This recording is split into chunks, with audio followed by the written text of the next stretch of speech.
obat-obat untuk lupus ini berharga mahal. Dan kadang-kadang Namanya Dian Syarif. Sepintas tak ada tanda ia mengidap penyakit mematikan. Sebenarnya memang waktu itu karena saya sendiri nggak pernah sakit, nggak pernah ada masalah dengan kesehatan, memang cukup kaget juga ketika kemudian merasa lemas, terus kemudian juga mengalami menstruasi berkepanjangan, dan kemudian timbul bintik-bintik merah di kulit yang semula diperkirakan demam berdarah, tapi kemudian diagnosa dokter adalah saya terkena lupus.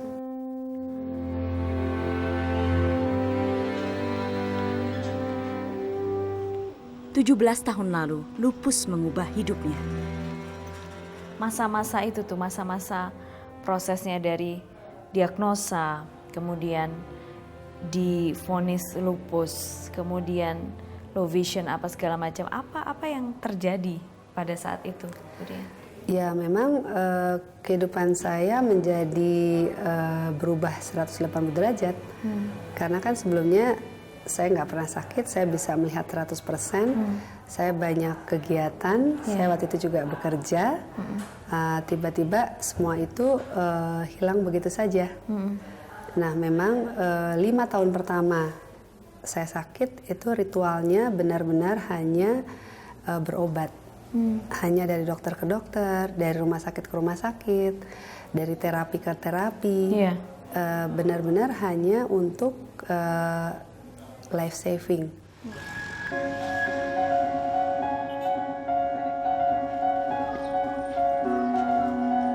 Lupus hingga kini masih menjadi penyakit yang misterius, bahkan dijuluki penyakit 1000 rupa. Gejala awal lupus seringkali mirip dengan penyakit lain, misalnya demam berdarah dengue.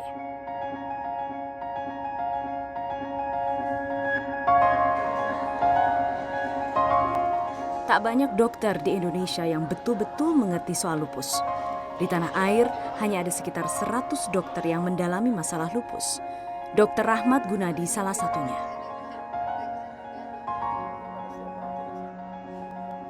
Secara otoreaktif, dia terjadi namanya bukan defisiensi atau kekurangan, tapi justru berlebihan. Disregulasi namanya. Disregulasi. Jadi ada sebagian dari tentara tubuh itu yang tidak taat sama komandan. Kalau boleh diibaratkan pada tentara itu seperti desersi. Nah, dia orang-orang yang desersi atau sistem imun yang desersi ini yang tidak taat aturan komandan ini, itu nanti akan menyerang.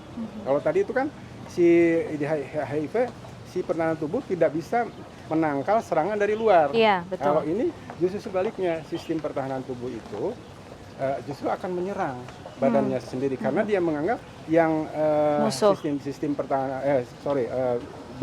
jaringan-jaringan itu adalah merupakan musuh. Dokter, berarti ini genetis atau ada hal lainnya? Berapa persen sebenarnya unsur? Ya.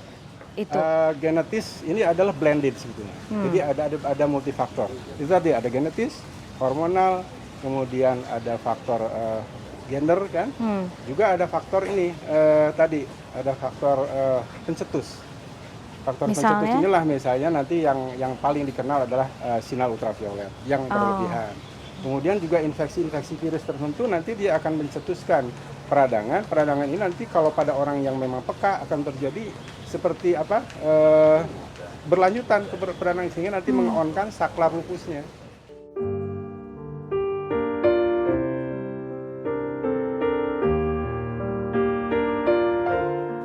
pada saat itu sampai ke berapa dokter, Bu Dian?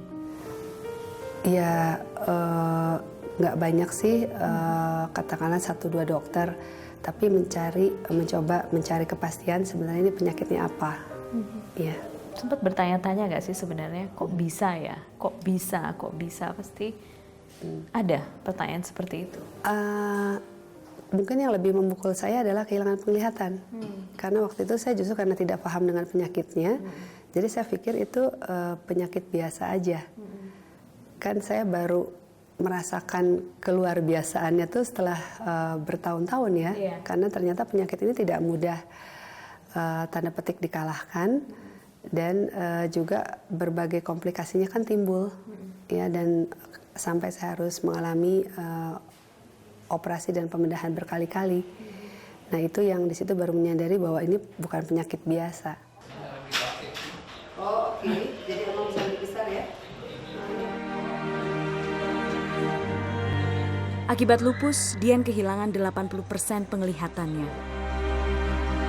Dan sejak saat itu, ia tak hanya menjadi penyandang lupus, tapi juga memiliki masalah low vision atau penglihatan yang terbatas.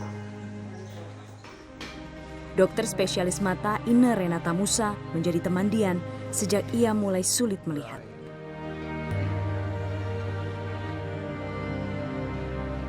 Jadi sepanjang hidup ya, seorang dengan low vision pasti dia akan harus menyesuaikan dengan apapun keadaan penglihatannya pada saat itu.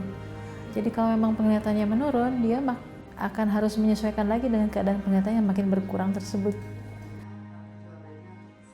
Saat ini, Dian hanya bisa melihat bentuk secara samar-samar, tapi itu tak mengubah semangatnya untuk beraktivitas sehari-hari.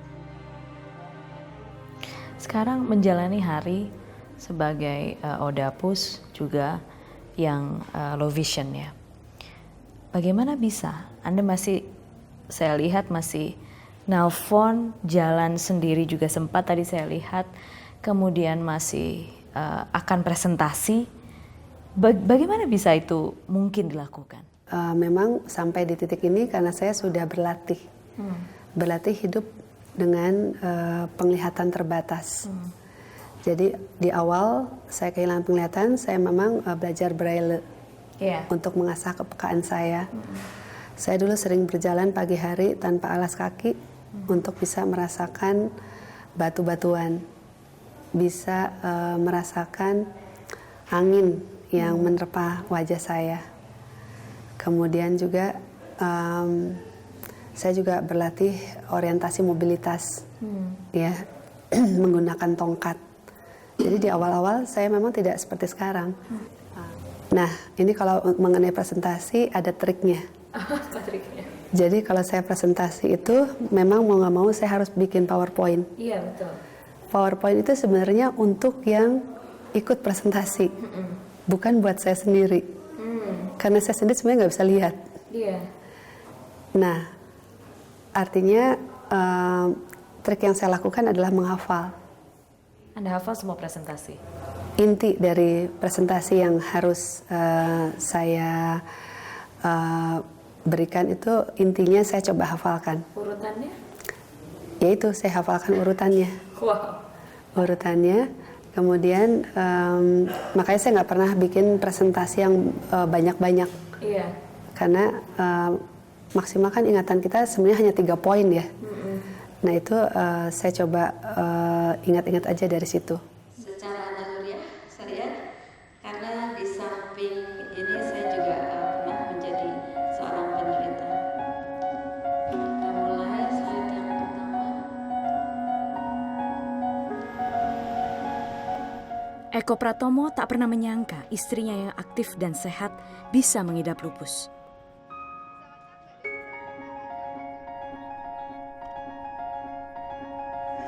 Dulu kan saya nggak tahu juga ya lupus itu apa gitu ya. Jadi ya dulu sih menganggapnya sebagai satu ya sakit lah nanti juga sembuh gitu ya. Tapi setelah kondisinya juga makin parah dan ternyata setelah saya tahu browsing dari internet, ini bukan penyakit main-main gitu ya. Kalau orang kan suka gampang ya ngomong sabar gitu ya, ikhlas gitu. Dan ternyata kan itu sama sekali tidak mudah.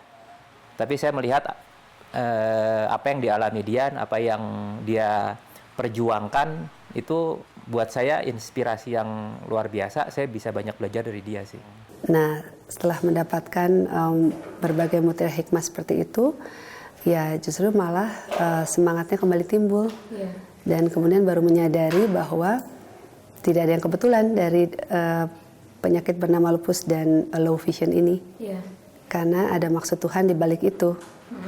Di situ kemudian saya setelah kondisinya relatif stabil, memutuskan untuk berbuat sesuatu bagi orang lain. Itu kami hanya ingin meletakkan pilarnya dulu ya, dasar-dasarnya, agar memang nanti sang penerusnya bisa mengembangkan lebih jauh lagi. Kiprah SDF sendiri memang asalnya dari Bandung, tapi alhamdulillah sudah meluas ke nasional dan bahkan juga ke internasional.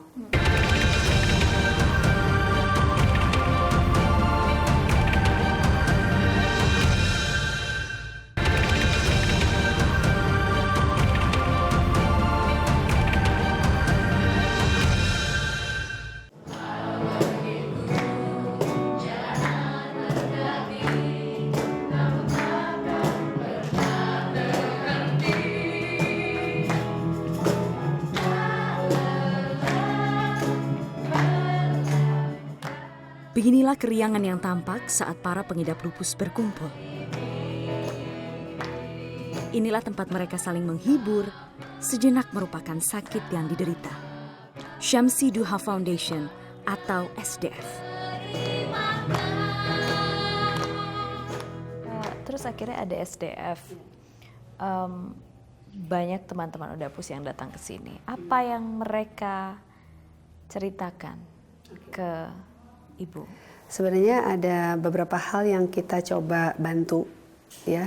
Pertama memang untuk melakukan pendampingan, ya, pendampingan psikologis, pendampingan spiritual, juga pendampingan finansial.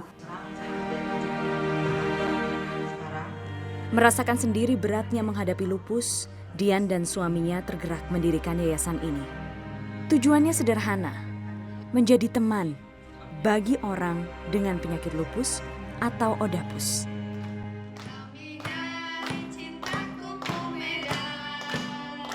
Kita berikan bantuan khusus bagi yang kurang mampu, ya. Selektif kita berikan yang tidak tercover skema kesehatan, katakanlah tidak tercover BPJS. Ya, tentu kita juga kemampuannya terbatas, tapi dengan value yang kita punya yaitu caring, ya, itu selalu ada jalan untuk bisa membantu para sahabat Odapus dan keluarganya ini, dan juga para sahabat Lofi. Yang menarik, beberapa relawan di Syamsi Duha adalah juga pengidap lupus. Program Direktur Helin Herlina misalnya. Kita coba fasilitasi dari bidang mereka. Misalkan memang mereka suka passionnya di musik, ya kita fasilitasi. Karena dengan dia bermusik, menyalurkan bakatnya, minatnya, paling tidak bisa mengalihkan perhatian, mengalihkan energi yang tadinya berfokus pada sakitnya, gitu kan. Pikirannya sakit, lemas, maksudnya negatif gitu ya. Dia menyalahi diri, menyesali diri, kenapa aku begini, gitu kan. Dan ketika dia tidak bergaul dengan komunitas, dia kan merasa paling menderita, ya. Iya, benar. Yang sehat. Walaupun mungkin jenis lupusnya ringan, tapi ketika masuk ke sini, ternyata masih ada yang kita lakukan. Di luar kita hanya mikirin sakitnya. Ternyata ada loh yang lebih dari aku sakitnya, sehingga membuat dia bersyukur. Itu kan healing buat dia.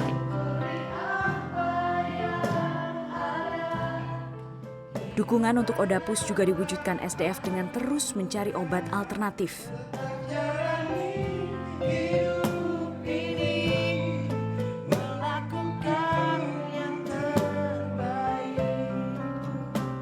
Kalau misalnya saya bisa lihat ada ekstrak minyak biji delima, kemudian ekstrak etanol herba cecendet, ceplukan juga ada. Jadi memang masih dicari terus. Kalau sekarang apa alternatifnya sebenarnya? Yang sekarang itu ya memang kita agak sulit untuk menemukan herbal yang memang aman, karena kebanyakan herbal itu kandungannya itu malah meningkatkan imunitas. Kebanyakan kan begitu ya, judulnya itu adalah meningkatkan daya tahan tubuh. Sementara yang terjadi pada Odapus adalah daya tahan tubuhnya sudah kuat. Bayangkan ketika misalkan Odapusnya dikasih herbal yang nggak jelas isinya apa, ternyata itu meningkatkan sistem imunnya, ya tambah berat lah lupusnya. Gitu. Hingga kini, hanya sebagian kecil obat lupus yang ditanggung BPJS Kesehatan. Jangankan mencari obat untuk lupus, para peneliti bahkan belum bisa memecahkan misteri lupus, termasuk menemukan pencegahnya. Ini yang masih menjadi tantangan bagi kami para klinisi, ya. penelitian-penelitian ke arah itu memang sudah dilakukan. Buktinya tadi sudah diketemukan ada genetik-genetik tertentu yang 258 atau lebih itu ya. Tetapi itu belum menjadi praktek sehari-hari yang kita bisa lakukan karena itu sangat mahal. Jadi kalau kita mendeteksi misalnya gen apa yang terdapat pada orang itu yang nanti akan menjadi itu tadi faktor bukan faktor predisposisi, faktor kepekaan. Kalau pencetus nanti dari luar datangnya. Nah, itu belum. Nah, tapi nanti mungkin kita akan ke sana. Hanya nanti mungkin generasi dokter kalau misalnya ada cucu saya jadi dokter misalnya, mungkin di sana nanti bisa.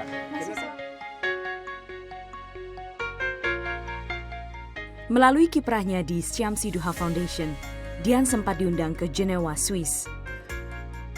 Ia menerima penghargaan Sasakawa Health Prize dari Badan Kesehatan Dunia WHO.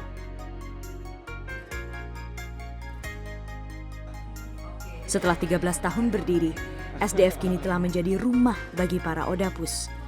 Mereka bisa tertawa lepas, bercerita bebas, sambil tetap mawas. Dan memang kita selalu mengupayakan apa yang kita lakukan itu memang berdampak ya. Dan yang kedua juga selalu kita laporkan kepada para donatur.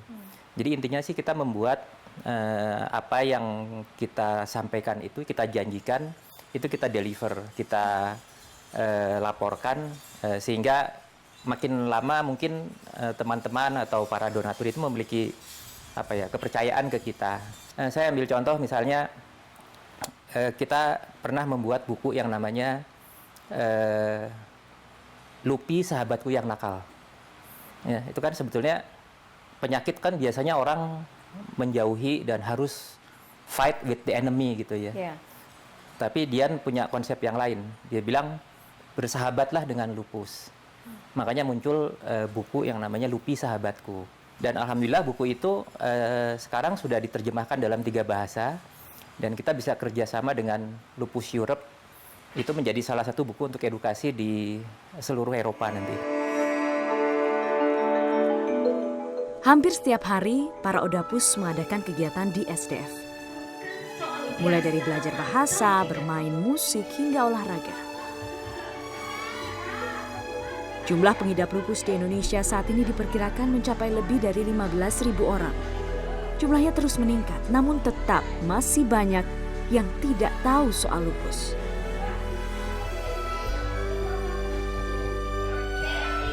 Terus tumbuh bersama SDF menjadi keinginan Dian Syarif. Namun ia sadar ada kuasa lebih besar yang menentukan.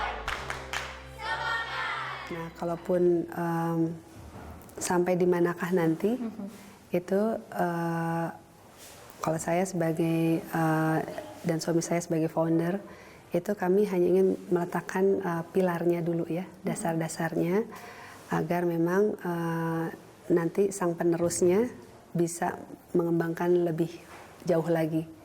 Kiprah SDF sendiri memang asalnya dari Bandung, tapi alhamdulillah sudah meluas ke nasional dan bahkan juga ke internasional. Udah keterbatasan, melihatnya sudah satu mata kanan saja, sering linu, sering pegel, kumat, masih mau bisnis.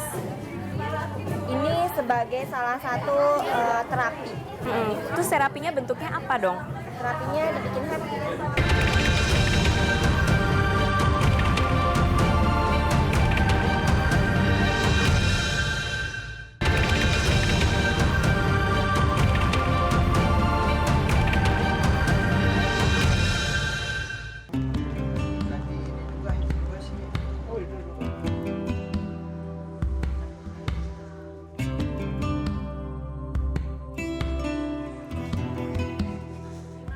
Ini kayak lucu nih. Ini berapa lama bikinnya Mbak Siska?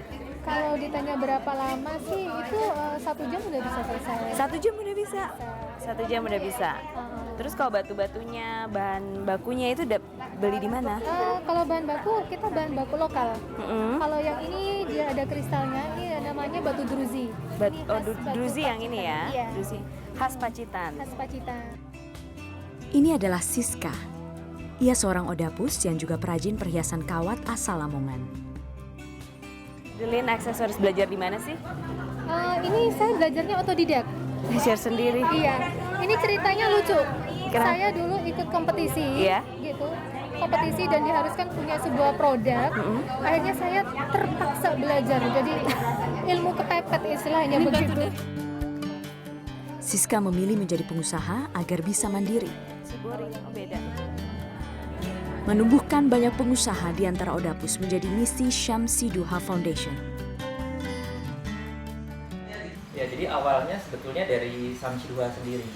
Jadi setelah 11 tahun kita bergerak di lapangan, kan kita istilahnya ini cost center ya. Semua kita harus mengeluarkan dan kita disupport dengan banyak pihak. Nah, dalam jangka panjang kita harus berpikir Syamsi Duha juga harus memiliki kegiatan yang menghasilkan income. Saat bertemu saya, kondisi Siska sedang flare atau menurun. Namun itu tak menyurutkan langkahnya ke Bandung. Dari Lamongan, ia naik kereta seorang diri. Dan ternyata saya diizinkan untuk hidup kembali. Terakhir kemarin akhir tahun saya opnam hampir 2 bulan. Kenapa itu? Pertama karena meningitis, kemudian saya gagal jantungnya itu ini dan hipertensi pulmoner, dan terakhir ini agak hipoalbumin. Jadi Apa itu bahasa awamnya? Mohon maaf. hipoalbumin itu jadi albuminnya agak turun. Tapi karena saya masih HB-nya masih di rata-rata, jadi saya nggak perlu sampai transfusi albumin. Cuman memang saya mengalami rematik, jadi kemarin agak pembengkakan tubuh bagian bawah. Oh, makanya tadi masih agak susah ya. Apalagi kan habis perjalanan jauh ya, Lamongan ke Bandung ini. Tapi bagaimanapun juga kondisi fisik akan menjadi penghalang utama para Odapus. Udah keterbatasan, melihatnya sudah satu mata kanan saja. Sering linu, sering pegel, kumat. Masih mau bisnis. Ini sebagai salah satu terapi. Terus terapinya bentuknya apa dong? Terapinya dibikin happy. Oh, buat ketawa-ketawa. Di luar batas kemampuan kita. Tapi selama mereka memiliki talenta dan kemauan, karya mereka akan tetap dicari. Kan ini kebanyakan ibu-ibu ya, wanita. Jadi yang sudah kita coba kembangkan, misalnya dari membuat kue, ya kita bikin pelatihan, mengundang salah satu wirausaha yang sudah sukses, mengajari mereka, kemudian muncul beberapa Odapus yang ternyata mereka bisa membuat kue, kemudian ada beberapa makanan misalnya kremes atau sambal gitu ya. Nah ini yang sudah mulai kita coba promosikan mereka. Titik baliknya akhirnya, ya saya menerima saya adalah penderita lupus. Kapan? Pencarian itu memang dari waktu ke waktu ya. Tapi saya merasa bahwa saya sangat terbantu ketika akhirnya saya bisa mendirikan Syamsi Duha Foundation. Karena melalui yayasan ini saya merasa berarti dengan bisa berbuat sesuatu. Yang pertama sih kalau dulu mungkin kita tidak terpikir untuk menolong orang. Ya mungkin kalau dulu Dian tidak sakit, mungkin kita yang dikejar itu mungkin karir dan yang lain-lain gitu ya. Tapi sekarang dengan saya merasakan bahwa Dian dikasih sakit dan itu merupakan penugasan sepertinya ya dari Allah bahwa ini loh jalan hidup kamu ke sini gitu. Dan saya merasakan justru dengan penugasan yang kita dapatkan ini malahan rasanya kita bisa lebih bahagia daripada sebelumnya.